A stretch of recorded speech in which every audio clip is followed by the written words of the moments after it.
Hola a todos, queridos alumnos, espectadores, gente que ha caído por casualidad, incluso a vosotros, haters que me odiáis terriblemente por estos vídeos, a todos vosotros, un gran saludo. Vamos a ver un vídeo hoy sobre la introducción a la sintaxis, en este caso sobre las clases de predicado.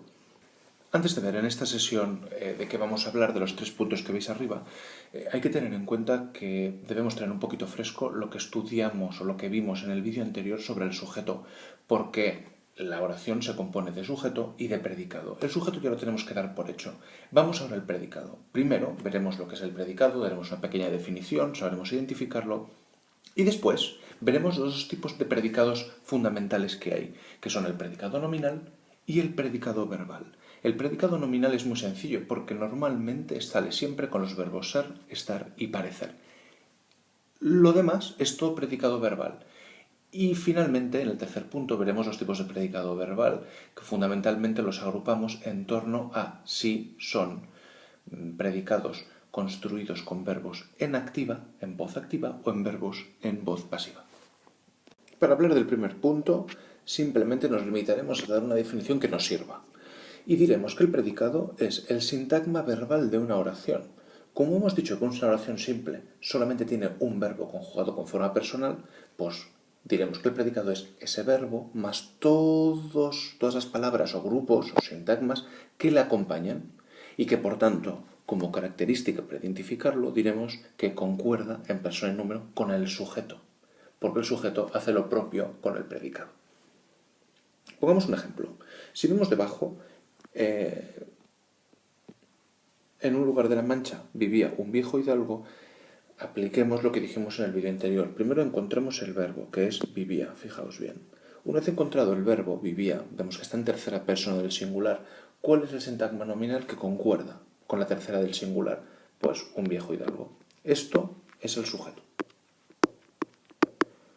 O sintagma nominal sujeto. El resto, es decir, el verbo más todas las palabras que acompañan al verbo, será el predicado. Vamos a anotarlo aquí. En un lugar de la Mancha vivía. Esto es el sintagma verbal predicado.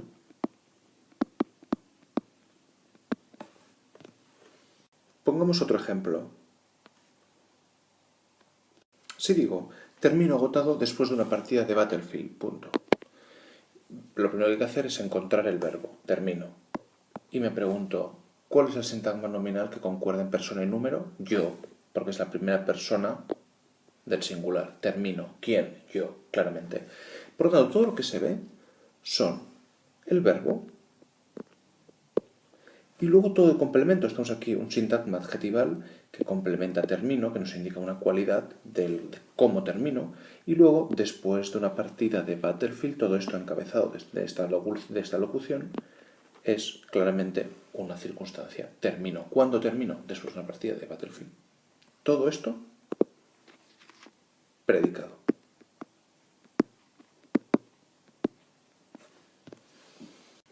Y pongamos finalmente otro ejemplo, para que sea mucho más claro. El patio de mi casa es particular. Hacemos lo mismo y decimos, y nos preguntamos, ¿cuál es el verbo? Primero de todo, el verbo es el verbo ser, es particular, y está en tercera persona del singular. ¿Cuál es el sintagma nominal que concuerda con es? El patio de mi casa. Esto es el sintagma nominal sujeto. El verbo, que es el verbo ser, es, y la cualidad del adjetivo este. Esto, que es lo que no es sujeto, es el sintagma verbal predicado.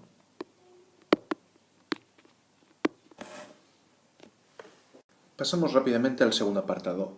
Una vez sabemos cuál es el predicado de una oración simple, hay que saber distinguir entre el predicado verbal y el predicado nominal.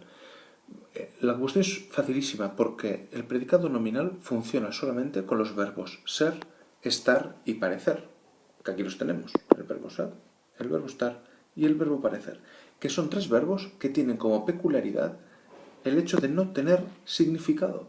Cuando yo digo la casa es grande, el verbo ser, ¿qué significa? Nada. Es una manera de enlazar casa con grande. Y ya está. En cambio, el predicado verbal, que lo tenemos aquí, son todos los predicados formados por verbos que no son ni el verbo ser, ni el verbo estar, ni el parecer. El verbo vivir, hacer, construir, pensar, hablar, cualquiera. A su vez, las oraciones con predicado verbal pueden dividirse entre oraciones activas, con el verbo conjugado en la voz activa, o bien oraciones conjugados en la voz pasiva. ¿Cómo se construye la voz pasiva? Vamos a repasarlo un poquito. La voz pasiva se construye ser en forma personal, participio del verbo que da sentido a esa forma. Hasta aquí lo más importante y lo esencial que hay que saberse. Sin embargo, ahora viene la letra pequeña, las peculiaridades del pecado nominal y qué es lo que hace que la cosa no sea tan fácil como parece al principio. ¿En qué consiste esta peculiaridad? Pues en que a veces, en algunas pocas veces, el verbo ser, estar y parecer tienen significado.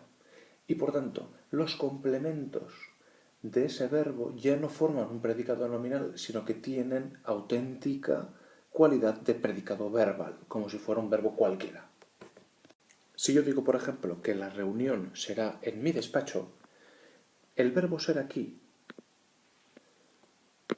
no actúa como un verbo copulativo, es decir, como el núcleo de un predicado nominal, sino que tiene otro significado. La reunión será en mi despacho significa que la reunión tendrá lugar en mi despacho, que la reunión se celebrará en mi despacho, y por tanto ese verbo ser ahí sí que tiene significado. Los casos son dos. El primero es cuando ser y estar se usan en el sentido de tener lugar, de existir, de estar localizado. Y el segundo caso es cuando parecer no se usa así, sino con su forma pronominal de parecerse. Yo me parezco, tú te pareces, él se parece. En este caso, el predicado no sería nominal, sino que sería verbal. Finalmente, la última peculiaridad es la que hace referencia al predicado verbal, y es que hay veces que tenemos oraciones pasivas en las que el verbo está conjugado con forma activa. Es el caso de la pasiva refleja, que se conjuga de manera activa, pero su significado es pasivo. Es el caso de, por ejemplo, el jarrón se ha roto. El jarrón se ha roto, el verbo está conjugado en la forma activa, romperse. Sin embargo, reconocemos la partícula se y nos damos cuenta de que el jarrón no hace de sujeto. Efectivamente, es el sujeto, pero no es un sujeto agente, sino que es un sujeto paciente. Es lo mismo que decir el jarrón fue roto o ha sido roto por alguien. En este caso es una pasiva escondida bajo una forma activa. Y hasta aquí nuestro rato de teoría.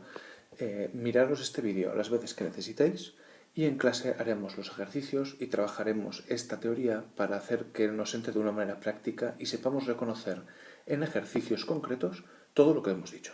Muchas gracias por vuestra atención y por vuestra paciencia y hasta la próxima.